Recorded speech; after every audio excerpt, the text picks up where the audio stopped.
갈라디아서 6장 7절 말씀 가지고 하나님을 업신여기는 자들, 제목이 조금 부담스럽기는 한데 우리 함께 이 말씀 가지고 하나님의 은혜의 말씀 나누었으면 좋겠습니다. 오늘 우리가 6장 7절 말씀을 읽었는데요. 우리 이 말씀을 통해서 진실한 믿음에 대해서 오늘 한번 살펴볼 겁니다. 그리고 그 과정에서 하나님을 업신여기는 행위에 대한 고발이 무엇인지 우리가 살펴보겠습니다. 동시에 우리의 마음속 깊은 곳에 진실도 볼 수 있기를 희망합니다. 이 과정을 통해서 우리가 하나님을 기쁘시게 하고 있는 것이 맞는지 점검하면서 다시 한번 재정비하는 복된 시간 되시기를 주님의 이름으로 축원합니다. 지금 우리가 실상은요, 금요기도회 가운데 몇 주에 걸쳐서 10계명 중 1계명을 아주 깊이 있게 우리가 살펴보고 있죠. 왜냐하면 이 1계명이 저희가 믿음에 관해서 금요기도에 말하고 있는데 이 1계명과 믿음이 아주 깊은 연관이 있다는 것을 제가 발견했기 때문입니다. 흔히들 믿음과 율법은 서로 반대가 되는 것으로 이해합니다. 그래서 금요기도회에 믿음이라는 주제로 설교를 하던 중에 저는 이 1계명이 10계명의 이 1계명이 믿음이라는 주제에 부합하다는 것을 발견하고 이 1계명을 가지고 믿음에 대해서 말씀드리고 있는데요. 이 1계명이 어떻게 믿음과 연결됩니까?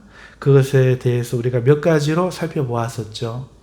첫째는 너는 나 외에는 다른 신들을 내게 두지 말지니라 라는 이 말씀은 오직 너는 나만 신으로 섬기라는 말씀이죠.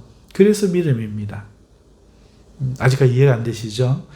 너는 나 외에는 다른 신들을 내게 두지 말라는 말은 오직 너는 나만 신으로 섬기라는 말씀입니다. 동의하십니까? 네. 다른 신들을 두지 말라는 말은 나만 신으로 두라는 말이죠. 둘째, 나를 신으로 섬기라는 말에 사용된 이 신이라는 단어가 가진 일반 명사라는 것 때문에 그렇습니다. 여러분, 우상을 섬기는 자들이 그들의 신에게 하듯 같은 수준으로 섬기지 말고 너는 나를 더 특별하게 섬기라는 뜻의 이 고유 명사가 아니라 다른 신과는 다르게 섬기라는 고유 명사가 아니라 다른 신을 섬기는 자들이 그 신을 찾는 바로 그 이유, 그 일반적인 이유로 너희는 나를 찾으라는 뜻이 이 신이란 단어를 쓴 요하가 아니라 신이란 단어를 쓴 의미입니다. 세 번째는 이 신을 찾는 이유가 무엇입니까? 일반적인 사람들이 그 신이 모든 좋은 것을 제공하고 피난처가 되어주는 그 이유 때문에, 그 때문에 신을 찾는 것처럼 하나님께서 그러니까 하나님에게 우리도 모든 필요와 선한 것을 제공해 주시기를 원한다는 뜻이에요. 그런 걸 나한테 돈을 달라고 있고 이런 뜻이 아닙니다. 그거 달라고 거예요. 먹을 거 달라 그러고 와서 징징거리고 어째 너희는 맨날 믿음이 그렇고, 이게 아니라 하나님이 제1계명에 신이란 단어를 쓴 거는 바로 그런 거를 나한테 구하라는 겁니다. 환난 날에 도움과 피난처가 되어 주시기를 구하고 나에게 찾아오라는 것이죠. 단 하나님께만 해라. 이게 전제 조건이에요.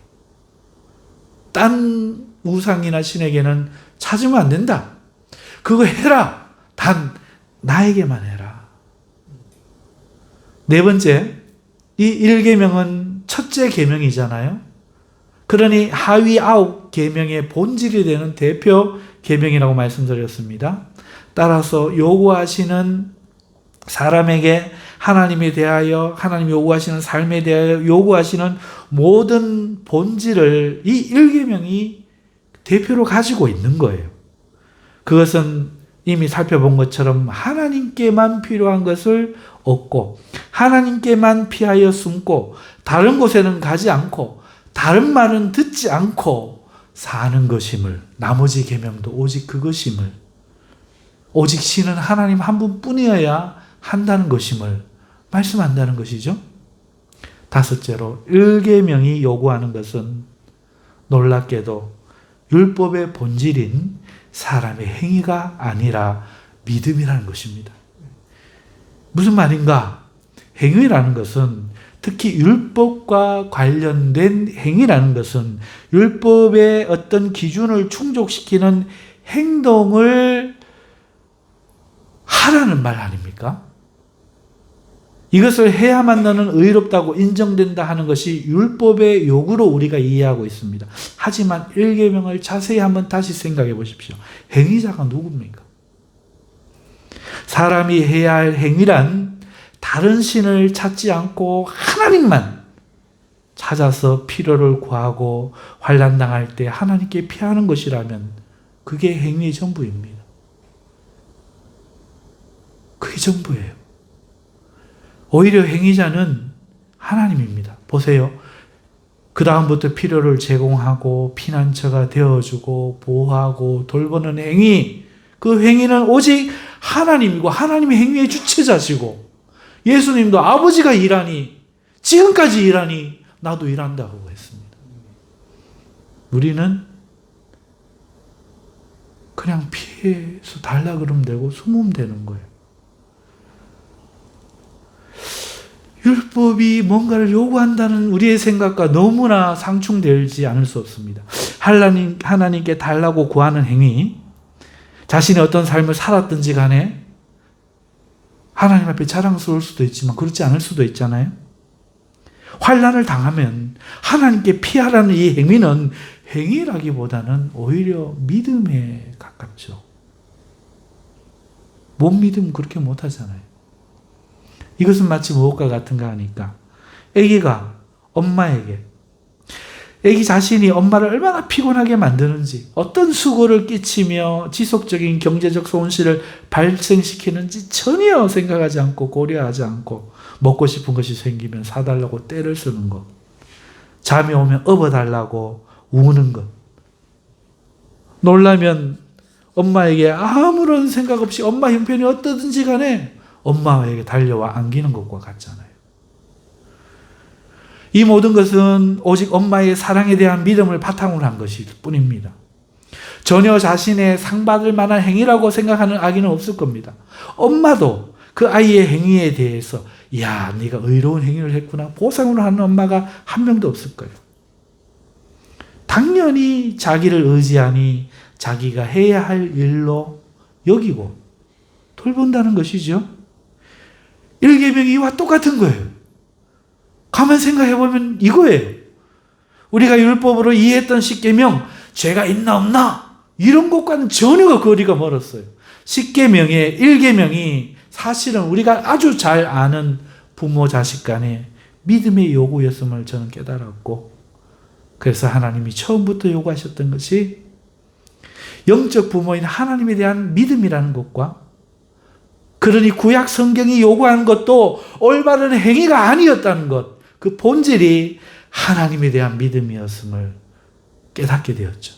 그래서 이 1계명을 가지고 믿음을 말씀드리고 있는 겁니다. 몇 주에 걸쳐서. 자, 이 1계명이 하나님에 대한 믿음의 요구이고 정말로 하나님의 요구하시는 뜻의 본질임을 이제 몇 주에 걸쳐서 확인하셨다면, 그렇다면 우리는 생각해 보십시다. 오늘 우리는 신약을 살고 우리 신약에 우리가 뭘 요구받고 있습니까? 믿음 아닙니까? 그러면 우리의 믿음의 본질은 어떠해야 될까요? 멀리서 찾지 않고 바로 이 1계명에서 찾으면 되죠.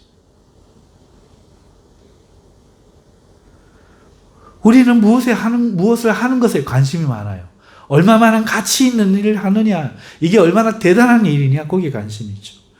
그리고 우리가 무엇을 했는가에 대단히 중요하게 생각합니다. 하나님 앞에 나올 때 내가 이런 걸 한 사람인지, 지난주에 TV만 보고 놀았는지, 이게 너무 중요한 거죠. 그래서 하나님께 무엇을 했는가, 무엇을 해야 하는가. 성도들 그 신앙 간증 이야기해 보면 내 그거야.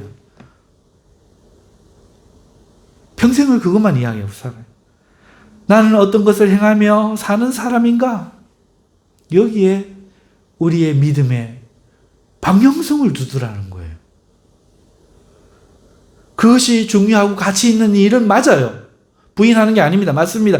하지만 그럼에도 그보다 더 중요한 것은 1계명 속에서 무엇이었습니까? 내가 그런 것들을 잘하든지 못하든지, 다른 말로 엄마에게 도움이 되는 애기든지 속만 썩이는 애기든지 엄마를 온전히 의지하고 엄마에게 매어 달리듯 우리 자신의 믿음이 그렇게 나 자신의 행위나 의로움에 매이지 않고 오직 하나님을 향한 전적인 의존 상태인지를 점검하는 뜻 아니겠습니까?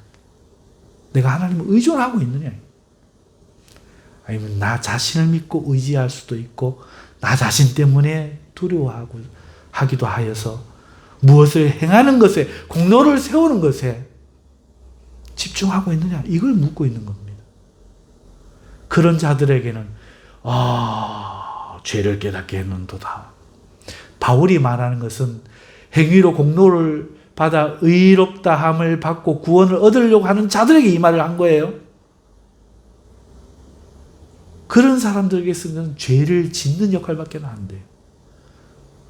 그러나 그 말씀을 깊이 죄로 묵상하고 다윗처럼 하나님의 율법을 온전히 들여다보고 있는 자들은 여기에서 하나님의 말씀 속에서 부모의 사랑을 발견할 수가 있는 것이죠.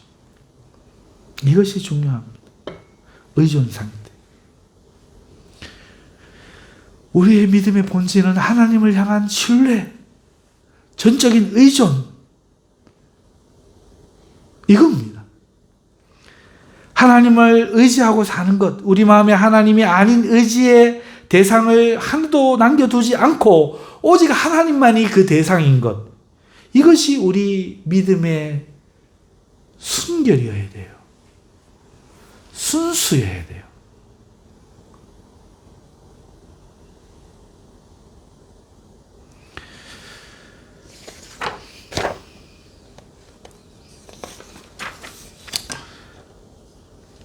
우리가 경산 인안교회라는 이름을 지었는데 영어로는 Good Pure Church라고 지었습니다. 사람들은 선하고 순수하라는 얘기죠. 뭐가 순수해야 됩니까? 성품이? 아니요, 믿음이. 무엇가 착해야 됩니까? 사람들에게? 아이고, 아니요, 하나님께 착해야 돼요. 그것이 하나님의 백성의 모습 아니겠습니까? 여러분, 우리 믿음의 순수함을 찾는다면 바로 이 항목입니다. 오직 내가 여호와 외에는 도움을 바라지 않는, 오직 엄마만 쳐다보는 아이 같은, 예수님이 말한 천국에 어울리는 그러한 믿음인가? 그러한 순수함인가? 이것이 우리의 점검의 항목임을 이 1계명을 통해서 우리가 알게 되는 것이죠. 여러분, 우리가 삶에서, 인생에서 어떤 소원을 가질 수 있어요. 그것은 정당한 겁니다. 인생의 진로든지 또 무엇을 하는 거든지 어떤 것을 사거나 얻는 거든지 무언가가 되는 것이든지 각자가 좋아하는 것을 우리는 소망하고 갈구할 수 있어요. 그때 이 1계명이 우리에게 무엇을 말을 해줍니까? 우리가 어떤 것을 하려고 할 때 그것을 이루기 위해서 하나님이 아닌 다른 것을 의지하려 합니다. 예를 들어서 대학을 가려고 하면은 하나님이 지혜를 주시기를 기도하고 의지하는 것보다 내 마음이 의지하는 것은 내가 몇 시간 공부를 하는 거냐, 몇 시간 자고 몇 시간 공부하는 거냐? 계획을 어떻게 세워서 해야 되느냐? 얼마나 노력해야 되느냐? 자신의 의지와 노력을 어쩌면 하나님 합격해 주옵소서 하는 그 의지보다 더 의존할 수 있어요. 하나님보다 자신의 노력을 중요하게 생각하면서 하나님은 그저 그런 결과에 도움을 주시는 분으로 생각하기 쉽다는 겁니다. 오히려 기도하기보다는 어떤 학원을 선택하느냐, 누구에게 과외를 받느냐, 이게 훨씬 더 중요하게 여겨질 수 있어요. 기도하는 시간보다 공부하는 시간이 훨씬 더 의지의 대상이어서 입시 기간이 되면 아예 예배마저도 빠지면서 공부할 수 있다는 겁니다. 그게 정말로 하나님을 의존하는 행위가 맞습니까? 우리가 이런 것들 앞에 두고 이때 1계명이 말합니다. 네가 무엇을 의지하느냐? 내가 원하는 대학이란 필요와 좋은 것을 오직 하나님이 주실 수 있는지 진정으로 믿고 의지하는가 하는 것을 점검하라고 하나님이 1계명을 주시는 거예요. 물론 하나님을 의지하는 사람도 공부해야죠. 하나님을 의지한다고 하면서 그런 이유로 공부를 안 하면 그거 안 돼요. 노력을 하지 않아야 하나님을 의지한다는 것을 저는 말하는 것이 아닙니다. 다만 자신의 의지하는 것의 주체, 중심이 자기의 노력인지 하나님인지 이걸 묻는 겁니다. 그래서 하나님께 대한 모든 것을 하면서 하나님이 해주시겠지만 나도 최선을 다하는 것인지, 아니면 내가 최선을 다하는 이것을 의지하면서 하나님도 도와주시기를 바라는 것인지, 이걸 묻는 거예요. 이러한 하나님을 의존하는 방식이 우리 삶 전 영역에 있어야 한다는 것이 하나님의 말씀이었던 것이죠. 하나님보다 자신의 재능이나 지혜, 하나님보다 사람이나 시스템, 하나님보다 돈이나 방법을 의지하면 그는 이 1계명을 그러니까 어기는 것이 되어버려요. 이는 그가 하나님을 향한 믿음을 버렸음을 의미하는 겁니다. 왜? 그것이 믿음이었으니까. 하나님보다 물질이나 인간적인 다른 것을 더 의지한다는 의미인 것입니다. 성경 말씀에 하나님은 만홀히 여김을 받지 않는다고 하셨죠. 우리 개역개정 성경에서는 갈라디아서 6장 7절 오늘 읽은 본문 말씀에 그것을 스스로 속이지 말라. 하나님은 업신여김을 받지 아니하시나니, 업신여김으로 표현하셨어요. 스스로 속이지 말래요. 지금 자기가 업신여기는 줄 모르는 거죠, 하나님을. 자기가 속고 있으니까. 스스로 속이지 말라. 하나님은 업신여김을 받지 아니하시나니 사람이 무엇으로 심든지 그대로 거두리라 하셨습니다. 하나님이 보시는 것은 중심이거든요. 하나님을 똑같이 부르는데 부르는 그 행위를 보는 게 아니라 어떻게 부르냐를 보는 겁니다. 따라서 사람들이 자신은 오직 하나님을 의지한다고 말해도, 똑같이 간절하게 눈물로 기도해도 그의 마음에 무엇을 의지하는지, 자기의 노력을 의지하지만 하나님 이것만은 안 될 것 같아서 하나님을 부르는지,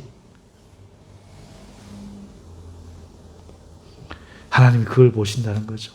하나님을 그저 자신이 원하는 것만을 얻기 위한 수단으로 여기면서도, 자신은 그런 행동인데, 그래서 그것을 얻기 위해 다른 수단과 방법 중 하나로 하나님을 부르면서도 자신들은 모르고 내가 하나님을 의지한다, 하나님을 믿는다 말을 하지만 하나님은 그런 사람들의 중심을 살피시며 결코 속지 않으신다 말씀하는 겁니다. 1계명이 요구하는 건 딴 거 아니에요. 나를 유일한 엄마로 생각해라가 어떻게 지나친 말이 될 수 있나요? 다른 엄마는 찾지 마라. 다른 엄마는 없다. 이게 이 1계명이라면 여러분, 그것은 지나친 말이 아닙니다. 하나님은 우리를 사랑하시고 창조하신 분이요 우리를 위해 자신의 몸을 주신 분 아닙니까? 그러니 하나님이 나만 엄마로 생각해라, 나만 신으로 생각해라, 이거는 지나친 게 아니에요. 우리가 믿음으로 하지 않는 것이 하나님을 업신여기는 일임을 우리가 깨달을 수 있겠습니까? 하나님을 온전히 의존하고 그에게 구하는 것이 아니라 다른 것을 더 의지하고 실제적으로 의존하면서도 하나님을 부르는 것은 하나님을 업신여기는 것이며 그것이 바로 가나안 땅에서 이스라엘이 행했던 죄악임을 우리가 알아야 됩니다. 구약 성경이 그걸 이야기하고 있거든요. 그들이 하나님을 안 부르지 않았어요. 불렀어요. 대신 바알도 부르고 아세라도 부르고 하나님 말씀을 지키기는커녕 재물을 움켜쥐고 있었죠. 예수님을 찾았던 한 청년이 선생님이여 내가 무엇을 더 해야 구원을 얻겠나이까? 하나님이 계명에 뭐라고 하셨느냐? 이와 같은 죄를 다 지켰나이다. 잘했다. 잘했다. 본 뜻도 모르고 지켰다는 거예요. 그래서 예수님은 안 뭐라고 한마디 합니다. 오히려 하나 부족한 게 있으니 네 재산을 팔아 가난한 자에게 나누어 주고 너는 나를 따르라. 이거는요, 자기가 가지고 여기서 벌었는 돈을 팔아서 남 주고 무소유가 되라, 이 이야기 아닙니다. 어거스틴은 그렇게 해석했지만 그게 아닙니다. 무슨 뜻이냐? 조상 대대로 지켜야 될 땅의 법을 안 지키고 희년이 되고 돌려줘야 될 그 땅을 안 돌려주고 가지고 심이 많은 부를 가지고 있었던 거예요. 율법을 어기고 있었던 거죠. 하나님께서는 70년마다 조상이 잘못했을지라도 다시 인생의 기회를 얻게 하시기 위해서 그 땅을 팔았던 땅이라도 돌려주게 하심으로써 다시 시작할 수 있게 하셨구만. 욕심에 num은 유대인들은 그러지 않고 안 돌려준 거죠. 네가 이거 안 지키고 있지 않느냐? 그거 팔아서 그 사람들이 가난을 면하게 해라. 돌려줘라. 왜 못 돌려주고 있습니까? 천국에 구원도 얻고 싶고 이것도 놓으면 안 될 것 같고 안 속으시는 거죠. 오히려 이게 하나 부족한 것이 있다. 사랑하는 성도 여러분, 하나님을 온전히 의존하고 그에게 구하고 그에게 필요한 것을 얻어내고 그에게 피하는 이런 일들이 진심이어야 하는데 하나님은 처음부터 그렇게 하고 다른 걸 의지하지 말라고 오직 나만 찾으라고 계명을 주셨는데 그들은 스스로 땅도 붙잡고 하나님 천국도 붙잡고 싶고 스스로 속고 말았고 그래하여 우리가 언제 하나님을 업신여겼느냐? 말라기서에서 말하듯이 우리가 언제 하나님 거 도둑질을 했습니까?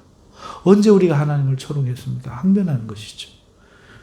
우리의 마음속 깊은 의지의 존재가 있는지 그래서 우리는 오늘 신약시대에 순수한 믿음을 위해서 찾아내야 합니다. 지갑이 텅 비어도 자신의 마음에 하나님을 향한 믿음으로만 전혀 걱정이 없고 하나님께 구하면 되지 하는 기쁨과 평안이 있는지 점검해보라는 겁니다. 정말 나를 기쁘게 하는 것이 현찰인지 하나님인지. 우리 권사님이 복권을 사셨대요. 복권을 당첨하게 해주시면 예배당부터 짓고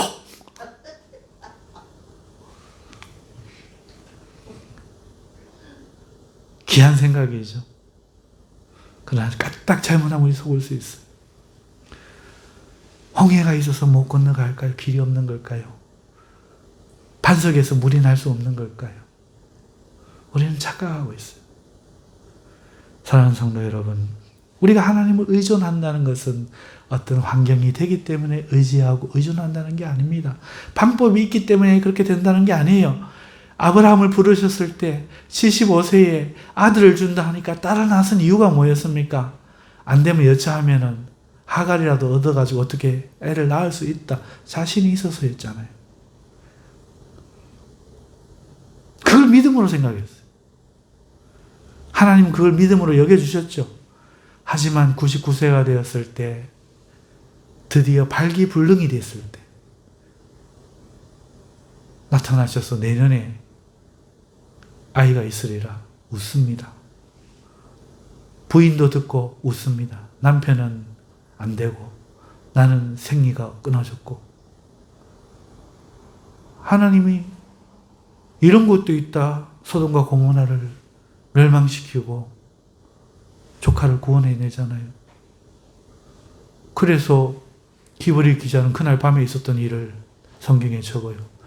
아브라함과 사라 믿음으로 단산하였으나 아이를 가질 힘을 얻었고. 무슨 말입니까? 믿음으로 그 밤에 들어갔다는 거죠. 텐트 안으로. 내 능력을 의지하면서 이것이 있었기 때문에 내가 하나님의 일을 할 것이라고 믿고, 이것이 있기 때문에 내가 그럴 것이라고 믿는 건 나를 믿는 거지 하나님 믿는 게 아닙니다. 이걸 점검해야 되죠. 정말로 내가 돈이 없어도 하나님 교회 세우시려면 세워주시죠. 그러나 로또가 당첨돼서 하기도 하실 수 있습니다. 그것 또한 내 생각으로 매지 않고 하나님의 가능성을 열어두는 것. 우리는 오직 하나님만 의지해야 되죠. 그 어떤 두려운 일이 생겨도 하나님이 있는데 무슨 걱정이야 하는 그 평안이 자신을 붙잡고 있는지 우리 믿음을 점검해 봐야 하는 것입니다. 그런데 안타깝게 오늘 현대에 있어서 이 믿음, 특히 신약의 믿음이 오직 십자가만을 말하는 것으로 제한하는 이 비명을 지를 만한 현상을 오늘 우리는 보게 됩니다. 복음이란 것이 오직 구원을 얻게 하는 믿음을 요구하는 것으로 그치고 구원 이후에 우리가 어디로 나아가야 하는지를 제시하지 않는 이상한 일을 보게 돼요. 믿음이란 본질을 회복하기보다는 교회 생활, 자기 희생, 자기 절제 이쪽으로 지금 끌고 가는 거예요. 믿음의 본질을 회복하는 것을 그리로 나아가기를 말하지 않습니다. 여러분 생각해 보십시오. 사람이 왜 죽게 되었습니까? 죄를 지어서가 아닙니까? 하지만 왜 죄를 지었습니까? 하나님에 대한 믿음이 없어서 마귀의 말을 들어서가 아닙니까? 그러면 죽었던 사람을 하나님이 예수님을 통해서 다시 살려놓으셨다면 하나님은 살려만 놓고 손 놓으실까요? 정말 그럴까요? 그 어떤 것에도 흔들리지 않을 하나님을 믿는 믿음을 갖게 하려고 노력하지 않겠습니까? 그래야 또 안 당하지. 여러분 그렇습니다. 구원의 목적은 하나님을 믿는 겁니다. 할렐루야. 구원이 목적이 아니에요. 그런데 오늘 이 믿음이, 신약의 믿음이, 복음의 믿음이 오직 구원을 얻는, 그래서 십자가에 한정시켜 놓고 그거 의심하지 않는 것에 머무르니 살았다는 이름은 있는데 죽은 것이죠. 성경은 온통 믿음밖에는 말하지 않고 있는데 말입니다. 위대하신 하나님을 놀라게 하는 것이 믿음 말고 무엇이 있습니까? 기이 여겼더라는 것은 원어로 놀랐다는 이야기입니다. 하나님을 뭐가 천둥이 놀라게 하겠습니까? 믿음이 하나님을 놀라게 한다고 말하고 있잖아요. 하나님을 기쁘시게 하는 것이 믿음 말고 무엇이 있습니까? 하나님을, 위대한 하나님의 일이 하나님이 보내신 자를 믿는 것 아니고 무엇입니까? 위대한 일은 하나님이 보내신 자를 믿는 것입니다. 여러분 성령을 받게 하는 것이 무엇입니까? 믿음이라고 말씀하고 있습니다. 예수 그리스도를 중심에 모신다는 뜻은 또 무엇입니까? 믿음으로 예수 그리스도가 내 심령에 계시게 하고, 믿음 아닙니까? 우리는 세상이 하나님의 말씀으로 지어준 줄을 어떤 신비한 방법을 통해 알게 됩니까? 바로 그냥 믿고 나서입니다. 아주 단순한 방법이죠. 성경은 많은 성도들이 믿음으로 홍해를 건너고 여리고를 부수고 아이를 낳고 사망을 이겼다고 증거하지 않습니까? 성경이 말하는 것은 구약의 이 1계명이나 그 선악과를 따먹던 그 장소였으나 오늘 이 말씀이나 한 가지 믿음만을 말하고 있어요. 그러니 이거 얼마나 중요합니까? 내가 오직 하나님만 의존하고 있느냐? 이 믿음의 순수함과 본질을 회복하는 게 얼마나 중요합니까? 믿음은 하나님이 우리에게 요구하시는 1계명이자 마지막 계명이요. 믿음은 죄에서 일으키시는 의인을 살리는 유일한 능력입니다. 그렇다면 오직 이 싸움, 믿음을 갖는 싸움, 이 믿음을 갖는 싸움이 필요하지 않겠습니까? 저절로 믿음을 가질 수 있다면 왜 하나님이 믿음을 요구하시겠습니까?